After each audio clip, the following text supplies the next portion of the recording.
This is the first time we have such a big audience for this kind of lecture. It's a good problem to have. Unfortunately, we didn't know how many people were coming, so that's why we decided to stay in this room. So, good afternoon, everyone, and welcome to FIU, those of you who are coming from outside. My name is Jorge Luani. I'm the director of the Cuban Research Institute at FIU, which is the main organizer of today's lecture. But also, I would like to recognize the co-sponsorship of FIU's Department of History. Before I introduce our guest speaker, I want to acknowledge first the presence of two very important people in the audience. First, Lucy Echevarria Bianchi, who is the president of the Jose Antonio Echevarria Foundation, which generously supports the university through an annual scholarship to an FIU student. And in fact, this is a little early to announce it, but every year we do this, so you're welcome to apply for it. And this is in honor of Jose Antonio Echevarria, a prominent Cuban university leader. In fact, although Professor Guerra is not going to directly address Jose Antonio Echevarria in the book, there's a lot of information about it. So welcome, and thank you for inviting. And also I want to acknowledge Maria Carla Chiquin, who is the new executive director of Casa Cuba, which is a very exciting initiative that just recently started here at FIU. Which in the end will build a new complex and concentrate the very extensive cultural and academic resources of FIU, including gallery space, exhibit space,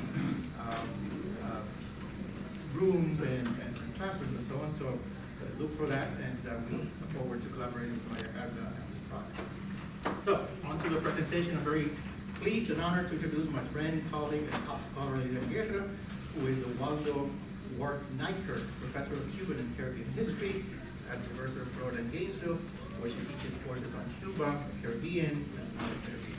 She earned her PhD and her MA in History at the University of Wisconsin-Madison, and her BA in History and Spanish at Dartmouth College. She is the author of 5 outstanding books. The first one, which is actually forthcoming, is titled, I don't think you may have changed the title, but this is the one I have, Patriots and Traitors, Political Education and Rehabilitation in Cuba, 1961-1981, which of course is sort of the second part of the work that you're going to be commenting on today. In this book, Heroes, Martyrs, and Political Messiahs in Revolutionary Cuba, just recently published this month. We're going to be presenting it tonight, so I also want to invite everyone who has the time and energy to join us at Books and Books. There are flyers somewhere out there for more details. And this includes part of the material that Professor Guerra will be talking about today. Then we have a second book presentation afterwards by Sergio Laguna, which is a very funny interpretation of Cuban humor, Cuban American humor here in Miami, and we had a lecture by him on the legendary figure of Guillermo Alvarez last night. The other book, which won the prize from the Brycewood Prize in 2014 from the Latin American Studies Association, which is really sort of a Nobel Prize, I think, in our field, is titled Visions of Power in Cuba, Revolution, Redemption, and Resistance, 1959-1971. That was published in 2012. We also have the pleasure of presenting here. Earlier, she had published The Myth of Jose Marti, Conflicting Nationalism in Early 20th Century Cuba, 2005, and Popular Expression and National Identity in Puerto Rico, which was her first book, and I had also the honor of reviewing it, and I think it's an amazing work, in addition to her work on Cuba, because it was her master's thesis, so anyone in the audience who's writing a master's thesis is a model to follow. In addition, Dr. Guerra has published extensively in academic journals such as Social History, New West Cuban Guide, Revista de Ciencias Sociales, which I just read it, and I was pleased that this is the first article you published. So, and then, of course, Cuban Studies, which is a flagship journal in our field, and where she also now is currently the book review editor. So if you have any books that you want to review, you send it to them, and she will want to. She's also the author of several works of poetry and fiction in Spanish. Cartografía Corporal is a wonderful collection of short stories that we presented earlier at Books of Books.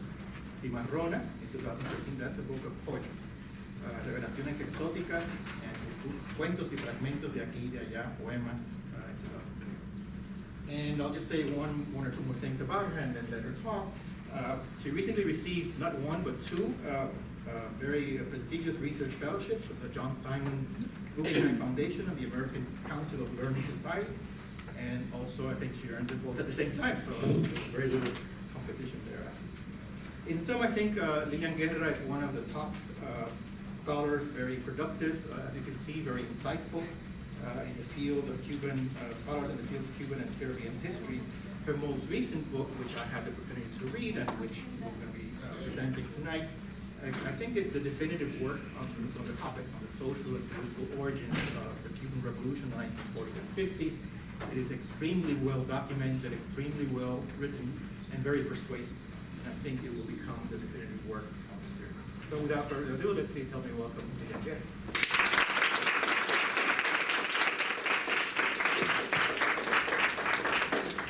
Thank you so much for having me. It's a delight to be here. I want to say that this new book owes much to the help and archives of Lucy Echeverria and her family, as well as other individuals who were activists of the 26th of July movement. Most of the book is actually about the 1940s and the 50s, and not about the 26th of July movement, but about other movements, including the student movement, or just the political culture of Cuba, and the extraordinary degree to which we were a society riveted by public protest and political debate. It was really in our DNA, and it got into our DNA in the 1940s. So this is actually just one part of a chapter in the book, but I think because what we know about Cuba tends to be about Fidel Castro, we might as well just view him and his legacy as well as his origins from a different angle. So what I'm interested in with this presentation and with the book, in fact, is to research the origins of Messianism in Cuba, the idea that we were always looking for a Messias. And we found him supposedly in José Martí, but he died. And then we found him in Antonio Maceo, though we don't say that often because he was black.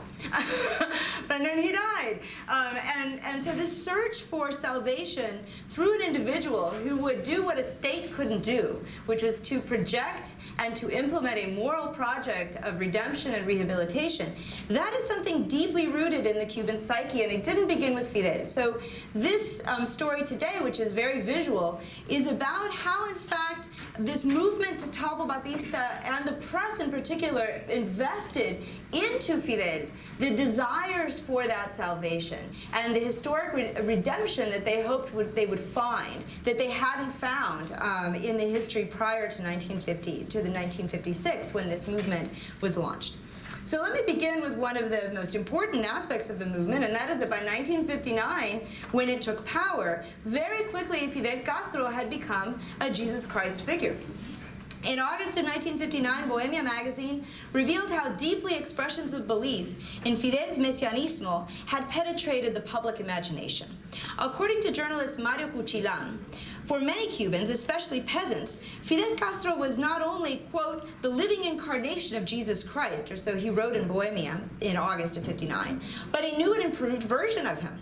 Recently, Cuchillan reported, Telemundo's broadcast of an artist's fanciful rendition of Fidel had provoked a flood of viewer requests that the TV station provide copies of the portrait for display in Cuban homes. Whoops. With a national circulation, of 500,000 subscribers, Bohemia willingly stepped in to satisfy demand. Meant to be clipped out and framed, the sketch revealed Fidel, quote, not as he is physically, but as the greater part of the Cuban people see him spiritually. It is perhaps a fleeting lightning bolt, imprisoned on paper, that extraordinary will of God to cast a man in his own image. But it is not Jesus Christ. It is Fidel Castro Ruz, unquote. Until now, historians, myself included, as well as most historical protagonists of these events, have largely focused on the period immediately after Batista fled the country and the 26th of July movement assumed power. So after the flight of Batista, we seem to have wanted to explain Fidel's meteoric rise to messianic status. This prayer card says it all, from 1959. In fact, I didn't know this. Fidel was born on a day that's dedicated to Saint Fidel, real guy, and he was the patron saint of lawyers. So that seemed to be prophetic because it had pre-existed, obviously, the history of Fidel. And so Catholics had this particular prayer card printed and distributed by the thousands. On the other side is a prayer for the health of Fidel.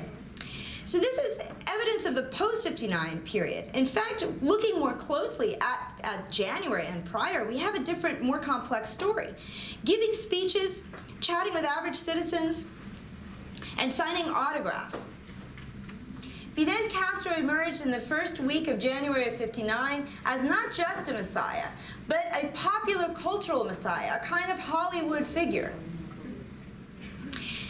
In his 8-day town-by-town journey from Santiago to the capital, Fidel and his massive convoy parted open the country like a veritable sea in biblical times.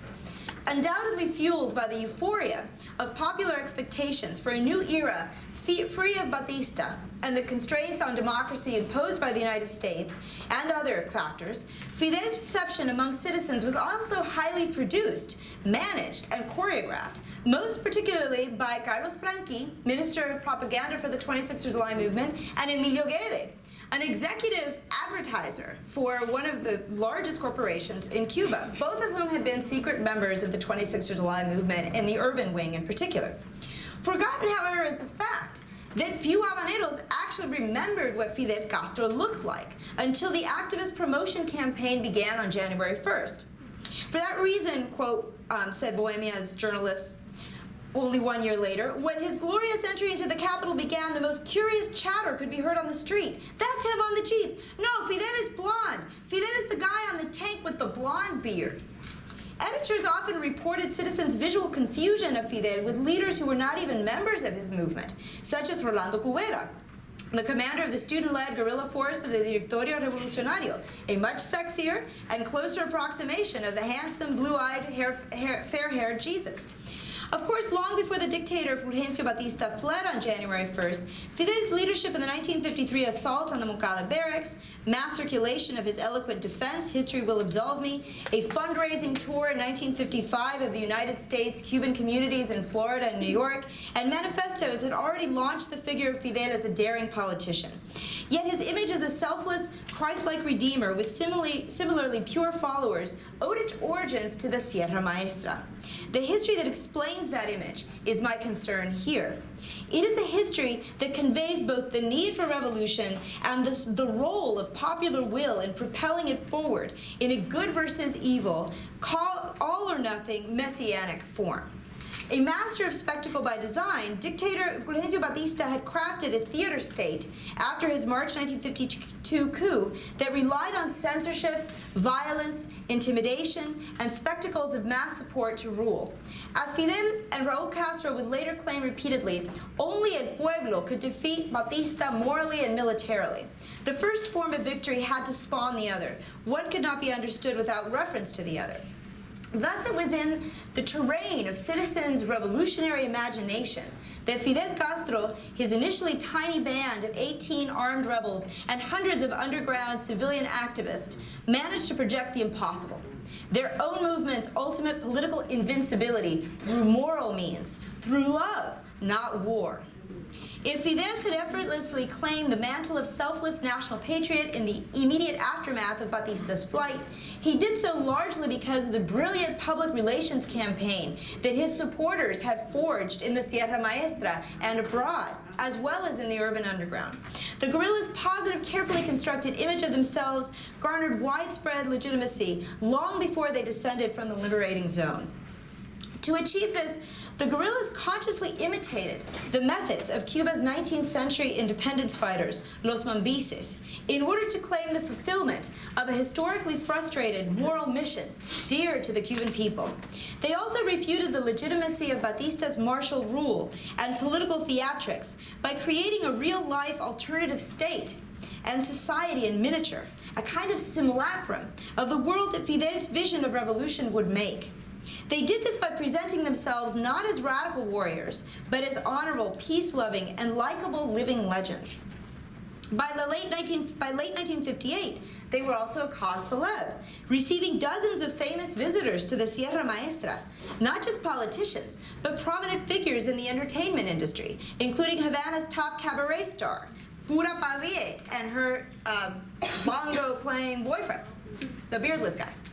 Most importantly, however, Fidel Castro's original guerrilla band established a deep, abiding relationship with one foreign journalist, a Hungarian-born, self-taught, freelance photographer, and former U.S. military intelligence agent in Europe, Andrew St. George.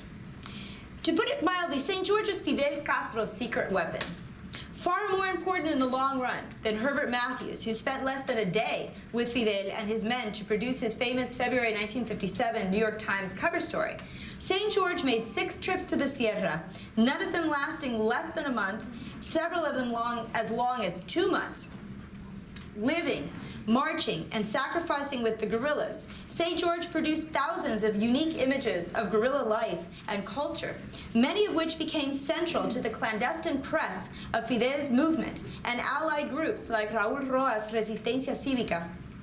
His first portrait, St. George's first portrait of Fidel Castro, taken in April of 1957 and titled Christ in the Cannon, was published no less than 120 times by September 1958. Now, it's significant that, of course, this was obviously erased very deliberately from the national memory of Cuba. It graces the cover of my new book for that very reason. St. George also smuggled a cropped photo taken by friend and fellow journalist Robert Tabor back to New York for use as background on the 26th of July movement's colorful bonos in 1957. These were bonds that you bought in order for the government to repay you with interest, and you invested in the revolution. Now, you look carefully at the bono, you're going to see that in the background you have that image that later will grace Granma. That was taken in March of 1957. And you'll also see this kind of belief in invincibility and how it was inculcated in the Cuban people of New York who bought this bono. It says, what does it say there? 1956, año de la invasión. 1957, año de la liberación.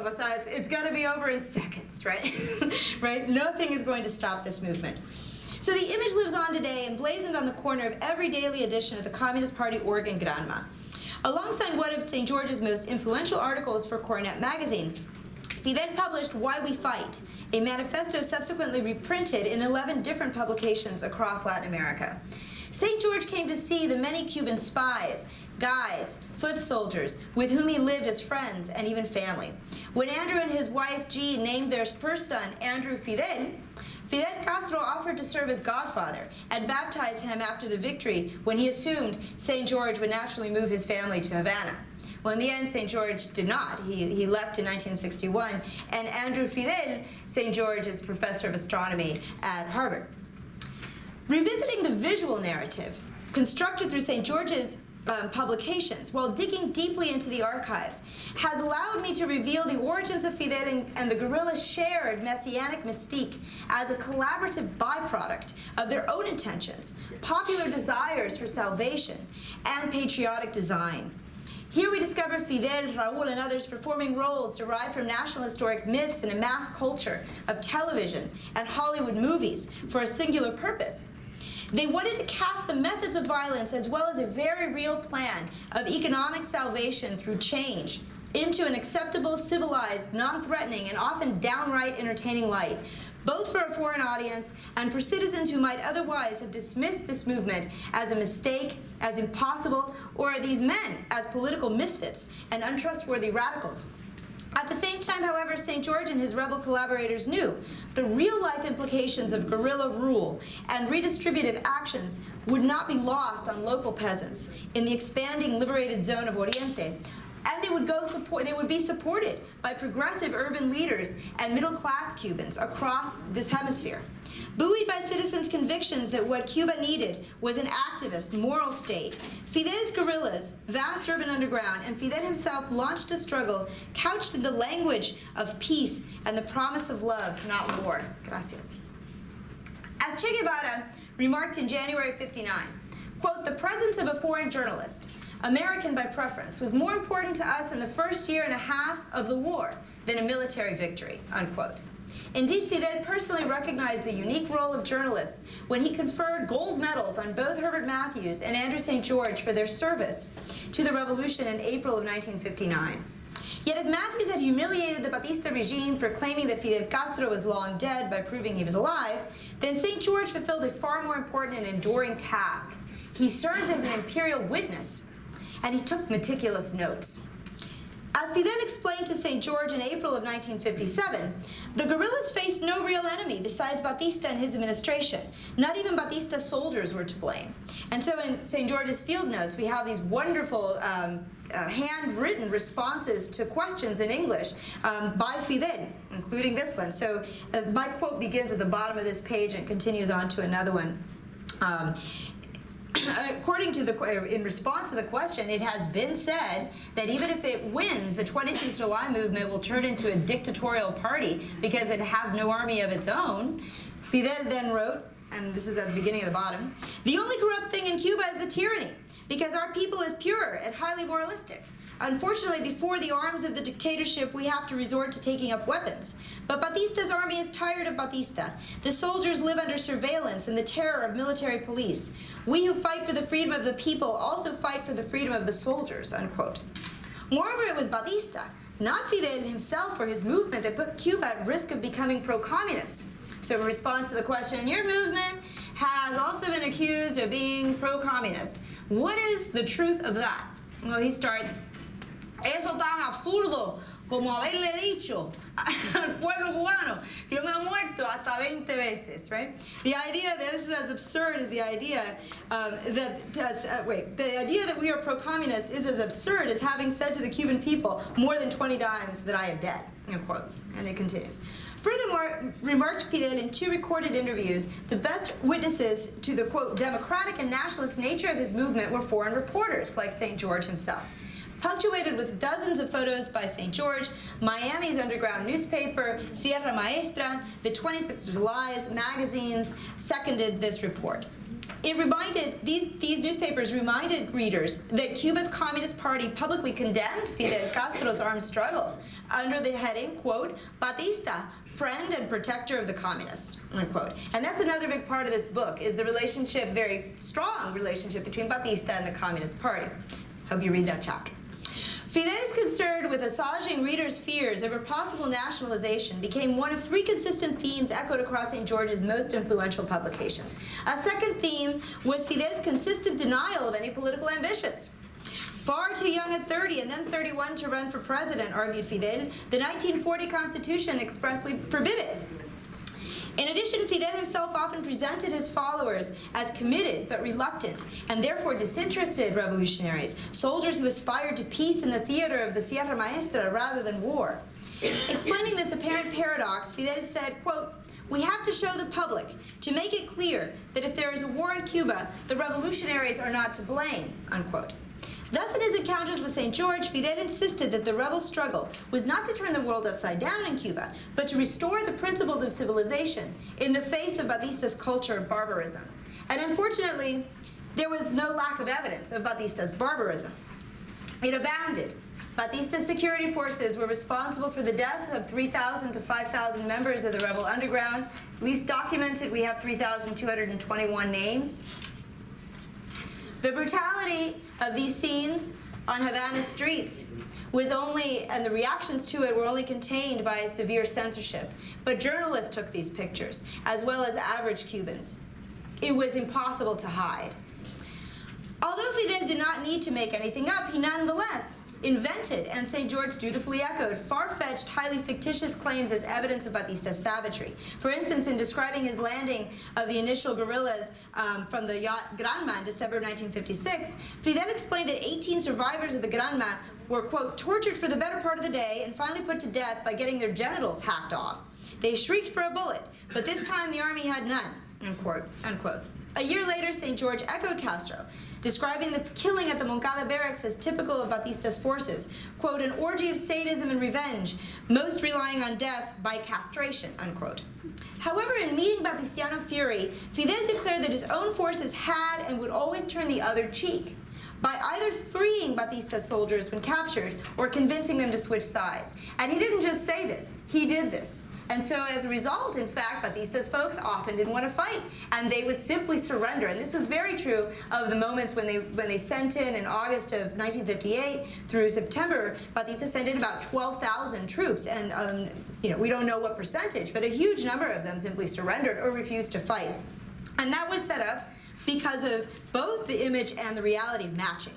Illustrated by photos and a cover shot of Fidel taken by Andrew St. George, the 26th of July movement's official organ greatly promoted this idea. Under the title Different Ways of Treating War Prisoners, New York's edition of Sierra Maestra included a picture of a government casquito, a Batistiano soldier, standing next to a barbudo with the caption, Batista's soldier captured by rebels, smiles assured that his life and physical integrity will be respected, unquote. Immediately below this was a photograph of a man's back, crisscrossed by scars from a severe beating. Quote, Castro's partisan, prisoner Batista, is whipped by the men of the dictator, read the caption. Now, years later, I went to Puerto Rico and interviewed Manolo Ray, then Secretary General, or once Secretary General of the 26th of July movement's action and sabotage units. So successfully, he said, did the message of Batista's savagery versus Fidel's chivalry penetrate public consciousness that the movement was able to thwart Batista's censors in Cuba by openly selling postcards with similar images. So what would I find but a postcard? Buyers then mailed them. No explanatory text was needed.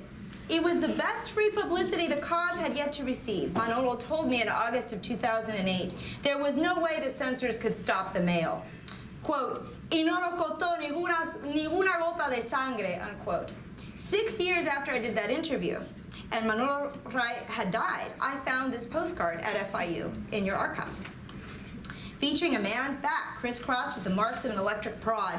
Much like Manolo described for Cuba during Batista's rule, I knew exactly what the image meant. It needed no introduction. The idea that Batista's men savagely whipped their rebel counterparts clearly tapped collective memories of Spanish colonial days when 19th century revolutionaries like Martí and Maceo compared the political yoke that white men suffered to the dehumanizing chains and whips suffered by black slaves. In many other ways, Fidel's peasant followers could also claim the mantle of mambises, the term used to describe Cuba's revered, often barefoot, and largely black independence fighters, without even trying. Photographic evidence published in Look magazine from St. George's first month-long stay with Fidel's forces in the Sierra documented the methods, culture, and selfless values of the mambises among the 26th of July guerrillas. The same photographs would be reproduced repeatedly in the US and Europe during and after the war. The first half of this first article published in Look magazine focused on the legendary Mambi method, so this is a 19th century guerrilla method, of lighting cane fields on fire, roasting and eating snakes to get by, sleeping on the run, and setting up temporary roadblocks. The other half dealt with a less romantic side to guerrilla life. First, Fidel, in fact, held oath-taking ceremonies of peasants, in which he declared his original force of 12 apostles, los 12. Now, ironically, of course, there were 18, but he said there were 12. He asked villagers, crowds of local villagers, to take pledges of, quote, allegiance, loyalty, and support for the rebels. As St. George noted, Guajiros were mostly consigned to involuntary drudgery after taking the oath. Growing crops was their primera consigna, the other bearing cargo. Fleeing the land or refusing to cultivate, Fidel made clear, were punishable acts of betrayal. Sealing this point, the rebels subsequently created a jungle judiciary to try local peasants who refused to take the guerrilla side and could be accused of banditry for this or other offenses.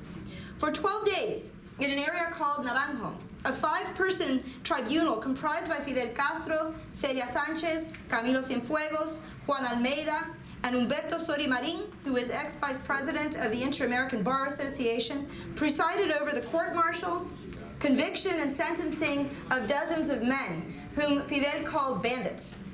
The rebels held, quote, long talks with Guajiros to explain the process, an essential facet of Castro's strategy, unquote.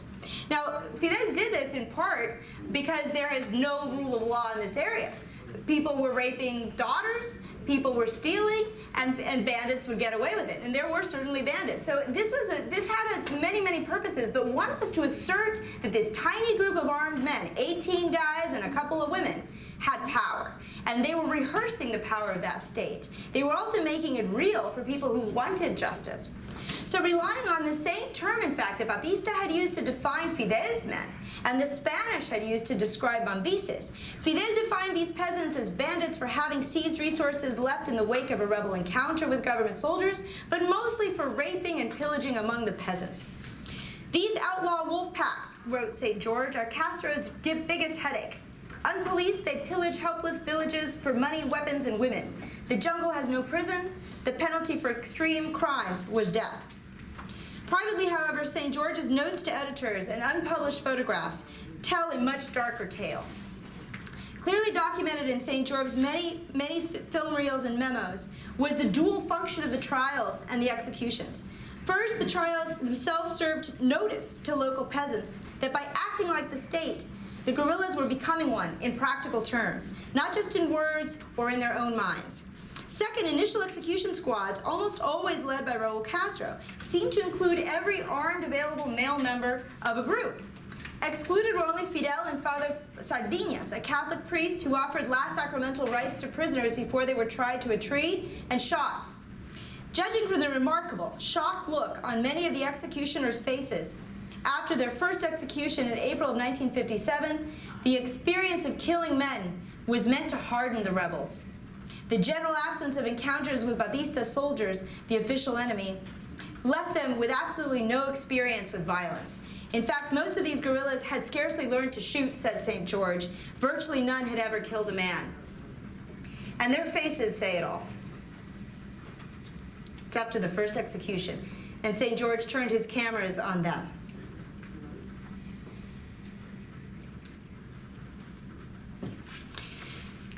Ultimately, the rebels were able to extend the reach of their liberated zone to encompass most of southern Oriente province by the summer of 1958. That summer, St. George spent more than 2 months on a 200-mile guided tour of the impressively expanded rebel zone, especially Raul Castro's Segundo Frente Franc País. Executions had become a discomforting norm, and Raul Castro, according to St. George's private notes, the rebels' quote, heaviest-handed executioner. Fidel and Raul's forces also adopted, quote, a peculiar rebel punishment, mock execution. Though none of the condemned died, he wrote, rebels lined up, fired over their heads, and then shouted, "What hasn't been hit?" to make each blindfolded boy think he survived by accident and would get it in the second fusillade, unquote. In notes accompanying a situation or memo sent to NBC that describes photographs now preserved at Yale, St. George described a photograph of an official bulletin signed by Raul Castro, quote, listing suspected government spies executed at Soledad Sugar Mill in a single day, and urging other rebel field commanders to proceed against spies with similar severity, unquote. Seconded by classified reports at the U.S. consulate in Santiago, the list showed 39 names, all spies killed on a single day, and Raul he had no jungle judiciary. Although initially sympathetic, St. George's perspective evolved over several trips. It was not just, or even mostly rapists and common criminals whom rebel judges tried and convicted in the Segundo Frente, but chivatos, government informers and spies, many of whom were women and girls. Quote, hunting down government spies, anyone who gives army the time of day is perhaps top priority rebel occupation, St. George wrote in a personal diary entry. Particularly disturbing to St. George was the case of Olga Suarez, captured when rebels took the town of Boisito, population 12,000. Characterized as, quote, a pharmacist, divorced with 3 children, Olga's clearly distressed visage haunted St. George, who mused in his notes, quote, the bulk of evidence indicates that she will most certainly be executed, unquote. Olga's fate clearly bothered St. George. While he later published her anxiety-ridden portrait in Der Spiegel, a German magazine, he refused to witness her killing. In short, by the summer of 1958, the hardships of war and the creation of a revolutionary state that accepted no neutral side had quickly become facts that Andrew St. George and the 26th of July guerrilla leaders neither could nor wanted to deny. However, they continued to cast local and international perceptions of the violence that shaped events in a soft, romantic light. At the same time, the military initiatives of Fidel and Raul reached new heights of bravado with respect to the United States and local businesses, foreign and domestic. On the one hand, they continued efforts to recruit imperial witnesses to the rebel cause through Hollywood-esque performances that St. George and now others filmed and did not simply photograph. On the other hand, they also steeped those efforts in moral and political righteousness, claiming the mantle of a Christian mission, but also establishing the sovereignty of the rebel state in the Sierra Maestra with unprecedented martial fury. Now, what garnered the rebels their place on the world stage was not simply a romantic image, but practical success of guerrilla methods. And here's where we get into the popularity of the guerrillas as they begin to, in fact, grow in number and establish a liberated zone in Oriente that's huge. Over multiple 2-month-long trips in the summer and fall of 1958, Andrew St. George furiously documented radical shifts in political control, military power, and organizational effectiveness. He was clearly blown away. No longer were Fidel's men simply holding up motorists, paralyzing commercial traffic in Oriente's highways so they could set fire to sugarcane fields. The rebels began to operate as a republic. They opened 8 field hospitals that treated injured revolutionaries, but mostly local peasants who had never seen a doctor. Quote, extending medical aid to civilian population has always been a rebel custom, a humanitarian gesture. It has also proved strongest political lure in an area where the ratio of hospital beds is 8,500 inhabitants for every bed, and where doctors are not seen for decades, unquote. That's his personal diary entry. They founded elementary schools for barefoot, half-naked children. They established, as well, roads, toll roads, where they set up toll roads to stop mostly local traffic, commercial traffic, and to charge them a tax that then paid for those schools and for the hospitals. They set up agencies for the taxation and military protection of landlords, and this is where you see all kinds of stuff happening here that's garnering them a reputation for being clean, because the governments prior to this have been extremely corrupt, and their accountability to the people minimal, and this is prior to Batista as well. And so the cleanliness of the taxation process, the fact that people saw investment of this money into these projects seemed astounding. They had been utterly neglected until that point.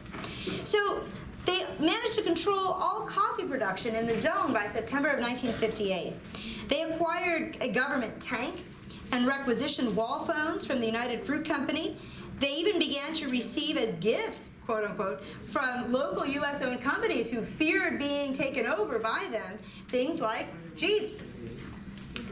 The rebels also organized basuquero teams, according to the Havana Santiago Bus Company, destroyed 70 brand new air-conditioned buses in only 2 months, forcing a suspension of all service. Their purpose was the same as the Mambises of the 19th century: freeze the economy, stop it all, and end the plantation as we know it. That was the goal. So St. George was bowled over by this and by the vast communication network that formerly vulnerable combat patrols now enjoyed.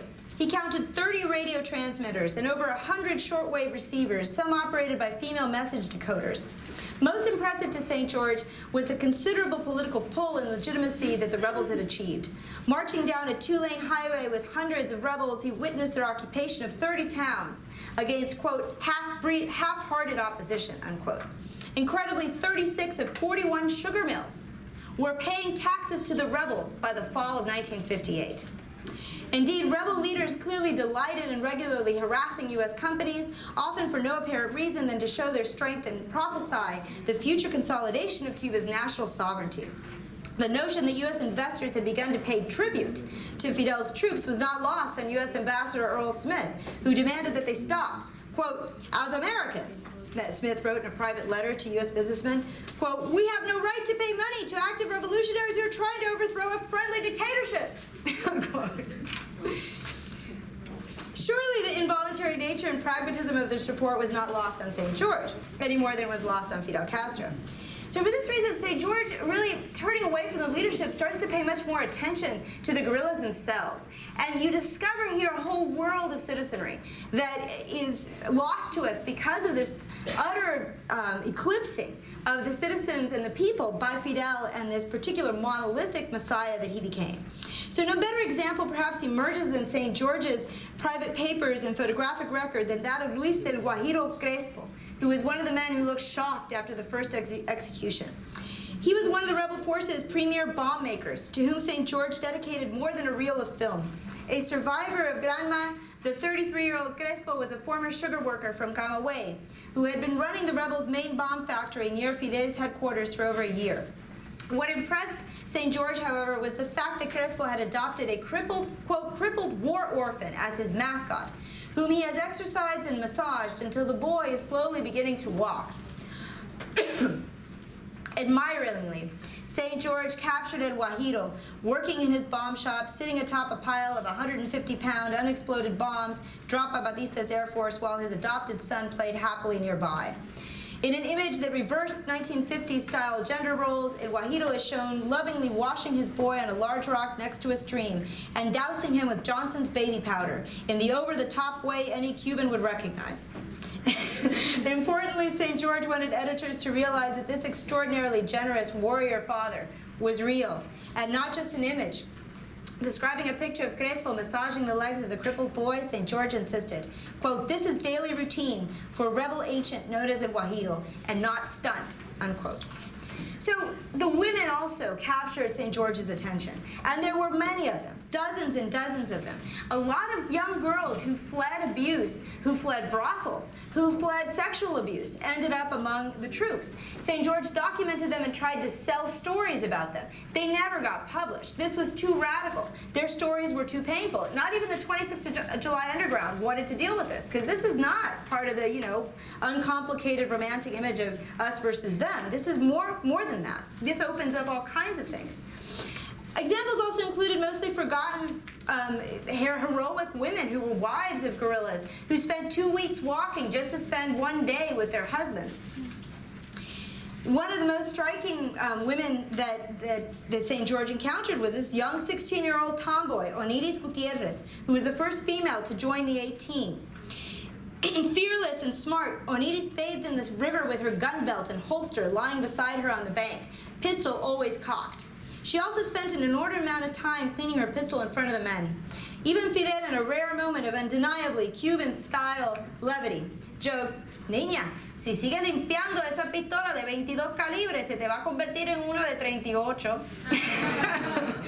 This remark surely ranks at the top of a running list of, quote, salty fidelismos that St. George recorded and editors refused to print for, quote, moral reasons. However, in other cases, editors likely feared their effect on U.S.-Cuban relations. Quote, "Let the State Department send up a man here and we'll talk things out," said Fidel. "I don't insist on diplomatic recognition. I don't even want to hear the word. Let your man come as a reporter, as a shoe salesman, a company negotiator. I'll keep his presence secret, but let him come," unquote. And that's recorded and written. At the time Fidel made these remarks, they carried particular weight. Dangerous tensions had emerged between Raul's new rebel headquarters in the northern range of the Sierra Maestra and the U.S. government. Long forgotten to us is the story of Raul Castro's guerrillas capturing in June of 1958 28 U.S. Marines who were on a whoring bus. That means they were going off for the weekend to visit brothels. The story was widely reported nonetheless in U.S. newspapers and forcibly ignored, virtually, by the Cuban media as well as by U.S. officials who wanted to make light of what was the first international hostage crisis in the history of the United States. To these 28 Marines were added an almost equal number of U.S. citizens and 3 Canadians who worked for a mining operation. Raul Castro promised that things could get far worse if he didn't get from the United States recognition of what the U.S. refused to recognize at that point. And that was that the bombs being dropped on the Sierra Maestra, on the peasants of the Sierra Maestra, were manufactured in the United States. The U.S. had declared a moratorium on the sale of weapons by May of 1958. But in fact, Batista had enough weapons, according to U.S. officials, that he could have lasted 4 more years without any more bombs or weapons being added to the cache. So that's the purpose of the hostage crisis, to bring attention to this, but also to make of the situation a two-person kind of a story, something that Fidel has never wanted. Now I guess he doesn't have a voice in at all. I'm going to end my story with images that come from that moment. Here we see, in fact, Vilma Espin, a former chemistry student at MIT. By the way, before she decided to ditch that, 100%. All the way, 4.0. She was head of Santiago's urban underground. She held nightly political discussions with the prisoners, trying to convince them of the moral value of their struggle and how they should tell U.S. Marines, tell their officers, to recognize belligerency rights for the revolution.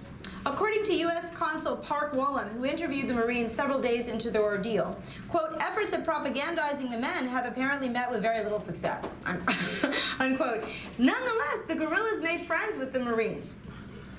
And as the process continued, secretly, CIA agents and consular officials in Santiago de Cuba, who were extremely sympathetic to the revolutionary movement, intervened to negotiate with the rebels. This is from the personal files of Robert Huicha, CIA agent posing as vice consul in Santiago de Cuba and chief partner to the U.S. consul Park Wallen. He had multiple meetings with Raul, explaining the key objectives of his presence were to better assess conditions, rather than allow for what was the alternative, a possible U.S. invasion. Quote said Huicha, or rather, quote says Wallen in his personal unpublished memoir, I would say more than the majority of the State Department and more than the majority of the CIA supported Fidel Castro against Batista. Quote says Huicha in 2009 on film, mainly on the grounds of the reports of cruelty by Batista, the reality of the bombings, and not being legitimately elected president, unquote. So, in the end, however, once CIA officials and Wallen's people were on the ground, they found themselves surrounded by reporters who got there even earlier. The primary goal of the kidnappings was not political provocation. It was certainly to bring international publicity to what was happening in the Sierra Maestra and to focus the attention of the United States on the critical days that lay ahead. So, in fact, ex-Columbia University student Manuel Barbarroja served as Bob Huicha's guide when he arrived to negotiate. Amazingly, the local Guajiros, knowing that Barbarroja liked to play tennis, had built a tennis court, and they played tennis together before they negotiated with Raul. Vilma toyed with a submachine gun, fully loaded and not on lock. And then Raul allowed for the CIA agents and the consular officials to hold his gun for a group portrait. So the kind of image that they wanted to project at this point was in many ways meant for a U.S. audience, and it never got out. And it's an interesting one. One wonders what might have happened. These are turning points in Cuban history that we've forgotten or not known about at all. The depictions of the rebels are depictions of them as Hollywood kinds of cowboys. And the films that St. George made of those moments are extraordinary. Now, to end the lecture, I'd love to show you like 4 minutes of the films from the hostage crisis. Okay, let me go to this. What we see here is a film where I found a bunch of film clips from the moment. And then I found that St. George had gone to Yale in 1971 and had actually narrated the images. So then I took his voice and I pasted it over the images that he's talking about. So here, this is St. George's voice, and he has a Hungarian accent. It takes about 10 seconds for him to start talking. But what we're going to see here is, well, you'll see lots of stuff, he'll tell you, and you can make a... This is Raul Castro, and this is me on the left. This is Raul Castro's aide and later wife, Wilber's me in the background. This is all staged and not very well staged. We have some kind of... Raul is demonstrating here the aerial bomb fragments that his troops seized, and which were evidence that the aerial bombs were being delivered by this Air Force at a time, and officially. This is Bob Tabor. He is interviewing one of the American mining engineers who the rebels had sequestered and were keeping for a few days. It was quite effective. Those of us correspondents finally in this area. Bob Tabor and I, as I say, crash-landed the plane, and we were the first ones in. Damaged the plane, no end, $40,000 worse. But I went in to shoot this film for NBC, and Bob went in for CBS. Neither NBC nor CBS ever... Well, as you can see, this is not a happy man, but they were not mistreated in any way. They were treated with great courtesy, and well-fed and well-kept, and beyond the fact that the man looks unhappy. He's another mining engineer. Beyond the fact that they didn't like the whole... Nobody likes to be picked up on the road. They were disgruntled, I guess. But this was one of those episodes that led to no real conflict or pressure. No personal threats made against them, and they were treated, as I say, very well. They were all a little scared. They had heard about the rebels. By then, of course, the rebels were very much a presence, but just about all of them saw the rebels for the first time. Did any of them express in that interview any change in the point of view regards to the rebels? But you see, this is a dated question. At that time, this question would not have come up. You see him holding a bomb fragment, and I think what they're asked to express is their consternation over the fact that there are still American-made bombs being dropped on the rebels. But beyond that, you see, at that time, the rebels had a strongly pro-United States policy of their own, you know, and it was not being captured by the Vietnam. This is again Raoul, an American mining engineer on his left, Vilma Espin in the background, and the chief of Raoul's escort up right behind him. The only issue at hand here was that the State Department had announced it was embargoing arms shipments to Batista, but apparently through Guantanamo, the Batista air. I want to show you guys, here we go, how they were passing. The embargo was clamped down 4 or 5 weeks before this film was shot, and that therefore the bombs had already been approved for delivery. There was some kind of fuddling about it. But the rebels wanted to make the issue very clear, and I think they did so.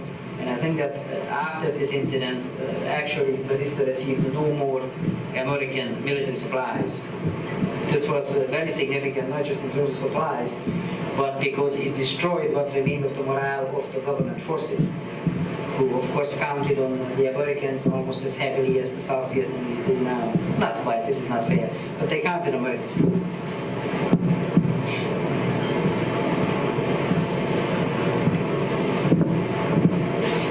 Some of this film is shot at the personal request of some of these chaps here, who are senior centrists and are influential, and one humors them. If one wants to get around. Horseshoe, the hostages and the guerrillas. Yes, senior centrists have positions of their own in guerrilla warfare. This is again one of the detained American mining engineers was playing horseshoes.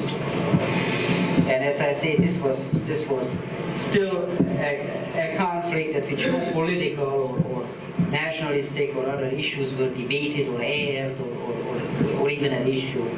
Just military supplies were at issue. And forcing something that Washington already claimed was official policy was the issue. There's another American resident of the area, I think the chief accountant of the Mobile Company, and local townspeople of Mayari, Ariba, civilians.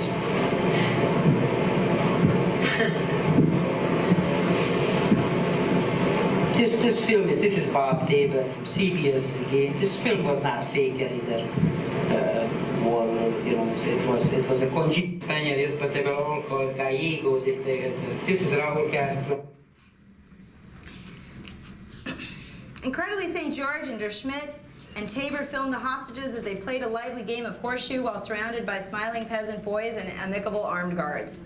Indeed, the only image of a hostage that seems to defy the guerrilla-controlled public face of the process emerged later in that sequence of film that St. George shot through the slats of a window. Apparently unobserved by guerrillas and hostages alike, St. George captures the worried agitation of a blond man wearing glasses as he sits thinking, alone at a table inside a cabin with an armed guard at his door. Later, Raoul would issue an apology in which he admitted the role he assigned to journalists and their readers in the war. Quote, "I realized that this was a drastic action. I wanted these hostages as international witnesses to see the 26th of July movement rebel encampment, their cause, and what they are fighting for, freedom of the people," unquote. St. George's films clearly document a gregarious, mixed-race, and cross-class group of freedom fighters engaged in conversational and cultural exchanges with the representatives of a U.S. corporation. They are about love, not war. Rather than depicting the men firing their weapons or engaging in violence, the rebels posit themselves in a defensive role, preserving order, much like a rustic police force offering security to local residents in a frontier town. Moreover, the leading protagonists in the films, Vilma Espin with her mother-of-pearl button-down blouse, and Raul Castro in his 10-gallon hat, look as out of place as the U.S. mining company employees with their nerdy glasses, their linen bowling shirts, their sunburns, and fancy pleated pants. Together, they project the idea that only the most unjust of circumstances could have forced otherwise civilized and clearly bourgeois people to be there in the middle of the woods. In many respects, this visual narrative and the accompanying analysis shows us how, in fact, the 26th of July movement rehearsed, consciously and unconsciously, what the Cuban people hoped would be the revolution yet to come. Through tactics and imagery, the rebels forced protagonists and antagonists onto a visual stage in which only they appeared capable of moral action. Symbolic inversions of power and denials of violence flowed through messianic and apostolic images that Fidel and the guerrillas respectively represented themselves. These images spoke loudly and deliberately of a people struggling for liberation against the greatest of odds and the most powerful of imperial states. A society that could only be saved by a great ideologically impartial moral force embodied in the figure of Fidel Castro and his barbulos emerged. The legend that resulted from the collaboration of all of these different players, factors, and beliefs, will, desires, hopes, clearly speak of the emerging frame of historical and cultural memory in which the Batista regime was supposed to be understood, and through Fidel, finally overturned. Thank you so much for your attention.